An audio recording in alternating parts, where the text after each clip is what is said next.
Bismillahirrahmanirrahim.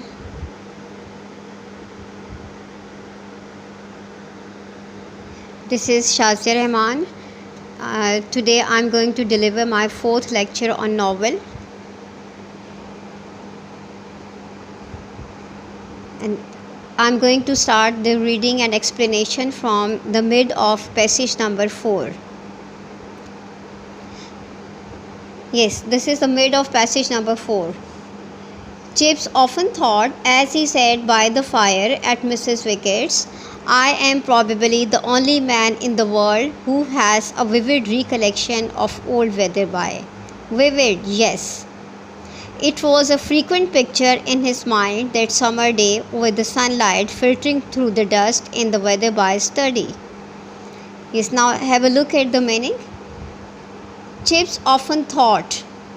Chips अक्सर सोचा करता था as he sat by the fire, जब वो आग के पास बैठता. फायर मीन्स आग, ये आप कह सकते हैं कि हीटर के पास बैठता. एट मिसेस विकेट के घर में. चिप्स जब मिसेस विकेट के घर में हीटर के पास बैठता तो वो अक्सर सोचा करता था, I am probably the only man in the world. मैं गालिबन दुनिया में वो वाहिद शख्स हूँ. Who has a vivid recollection of old Weatherby? Vivid means clear and recollection means memory. तो मैं शायद दुनिया में वाहिद शख्स हूँ जिसे अभी भी मिस्टर वेदरबाय के बारे में, ओल्ड वेदरबाय के बारे में बहुत साफ़ तौर पर, बहुत वाज़ह तौर पर याद है. Vivid, clear, yes, जी हाँ. It was a frequent picture in his mind. It was a frequent means repeated picture. ऐसी तस्वीर जो कि बार बार उसके जहन में आए. तो उसके जहन में एक तस्वीर थी जो बार बार आती थी. दैट समर डे, के मौसम गर्मा का दिन था. With the sunlight filtering through the dust, और सूरज की रोशनी जो है वो गर्द में से फ़िल्टर होकर वेदरबाय के स्टडी रूम में आ रही थी. फिल्टरिंग मीन्स सीविंग, यानी फ़िल्टर होकर, साफ़ होकर, छन छन कर सूरज की रोशनी गर्द में से छन छन कर वेदरबाय के कमरे में आ रही थी. कौन सा दिन था? यस, समर डे था. You are a young man Mister Chipping. Mister Wetherby Mister Chip से एड्रेस करके कह रहे हैं कि you are a young man, कि मिस्टर चिपिंग आप एक नौजवान शख्स हैं. And Brookfield is an old foundation, और ब्रुकफील्ड एक पुराना इदारा है. Foundation here it means institution. Youth and age often combine well.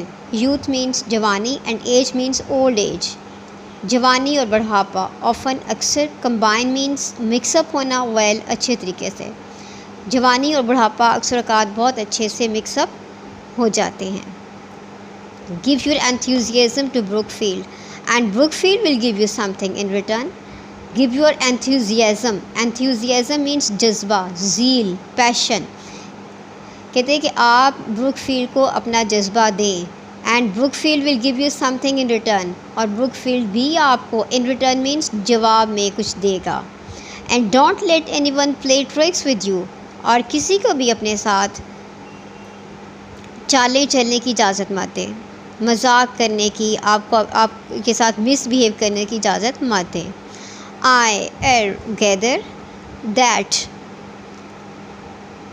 Discipline was not always your strong point at Melbury, कि मेलबरी स्कूल में डिसिप्लिन आपका कुछ ज़्यादा स्ट्रॉन्ग पॉइंट नहीं था, कुछ ज़्यादा आपका डिसिप्लिन मेलबरी में अच्छा नहीं था.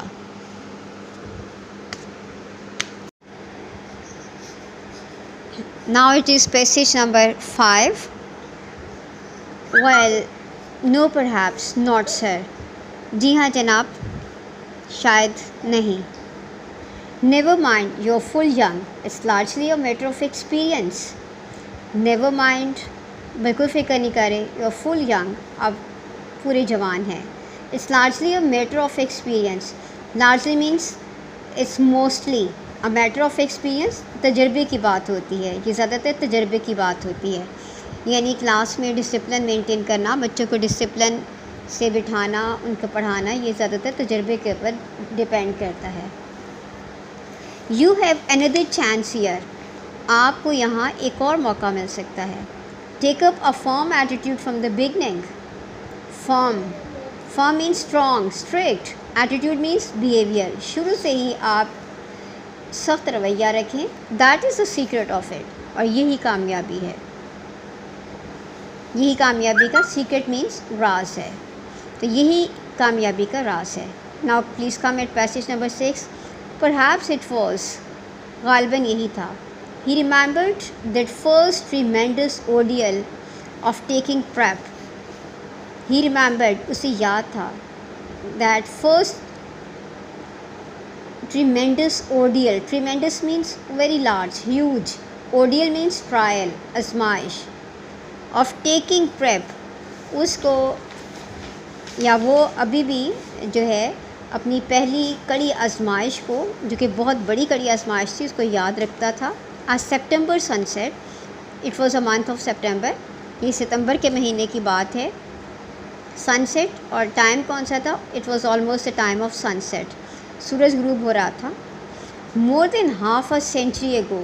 और इस बात को एक आधी सदी से ज़्यादा टाइम गुजर चुका है. Big hall full of lusty barbarians ready to pounce on him as they legitimate prey. Big hall, वो बिग हॉल में, एक बड़े हॉल में जाते हैं. Full of lusty barbarians. ये हॉल जो है वो लस्टी बारबेरियन से भरा हुआ है. Lusty means strong and barbarian means scoundrels, ruffians, बदमाश, हट्टे कट्टे बदमाशों से भरा हुआ है. Okay next, ready to pounce on him. और ये जो हट्टे कट्टे लड़के हैं वो उसके ऊपर अटैक करने के लिए, पाउंस ऑन मीन्स अटैक, उसके ऊपर हमला करने के लिए बिल्कुल तैयार हैं. As a legitimate prey. Legitimate means lawful, legal. Prey means शिकार. और वो मिस्टर चिप्स को अपना जायज़ शिकार समझ रहे हैं. Big hall full of lusty barbarians ready to pounce on him as a legitimate prey. तो बड़े हॉल में वो उसकी एंट्री होती है जो कि लस्टी बारबेरियन से भरा हुआ है. और वो सब के सब मिस्टर चिप्स को अपना जायज़ शिकार समझकर उसके ऊपर हमला करने के लिए तैयार हैं. It means that they are ready to befool him. His youth. और वो कैसा है? उसकी जवानी का टाइम है. Fresh complexion. और मिस्टर चिप्स जो है इसका, ही हैज़ फेयर कॉम्प्लेक्शन, उसका बिल्कुल साफ़ गोरा सा रंग है. High collared. और ज़ाहिर नौजवान है तो उसका कॉलर भी हाई है, ऊंची कॉलर है. साइड विस्कर्ड. और जवानी में वो जो है उसकी साइड पर विस्कर्स होती थी. विस्कर्स जो है कलमे को कहते हैं, जो फेस की ये चीक्स के दोनों साइड पर जो बाल होते हैं जिनको कलमे हम उर्दू में कहते हैं. तो इस तरह उसकी विस्कर्स भी थी. Odd fashion people followed in those days. तो कुछ अजीब सा फैशन था जो कि लोग उन दिनों में ये करते थे कि साइड के ऊपर विस्कर्स रखते थे. At the mercy of 500 unprincipled ruffians to whom the beating of the new masters was a fine art. तो वो एक नौजवान आदमी है जो कि गोरे रंग का है, ऊंचा सा उसका कॉलर है और उसके फेस के साइड के ऊपर विस्कर्स भी हैं. तो इस वक्त जो है वो इन 500 अनप्रिंसिपल्ड मीन्स अनसिविलाइज्ड, गैर तहजीब याफ्ता. रफियंस मीन्स स्काउंड्रल्स, बदमाशों के रहमो करम पर है. To whom the beating of the new masters was a fine art. और उन लोगों के लिए beating means harassment of the new masters. उनके लिए नए मास्टरों को डराना धमकाना एक बड़ा उनके लिए एक फ़ाइन आर्ट है, एक बड़ी अच्छा आर्ट है उनके लिए. And exciting support. और एक बड़ी पुरजोश सी गेम है. वो तो इसको अपने लिए एक हॉबी, एक गेम, एक आर्ट के तौर पर लेते हैं कि नए आने वाले टीचर को थोड़ा सा स्केयर करें. And something of a tradition. और अगर देखें तो शायद वहाँ पर ट्रेडिशन भी है. ट्रेडिशन मीन्स रवायत. Decent little beggars individually. अगर उन बच्चों को 500 स्टूडेंट्स को इंडिविजुअली देखें, अलग अलग देखें, इंफरादी तौर पर देखें तो आपको नन्हे भिखारी लगेंगे. डिसेंट मीन्स जेंटल, नोबल से नज़र आएंगे. But as a mob just pitiless and implacable. Mob means crowd. लेकिन जब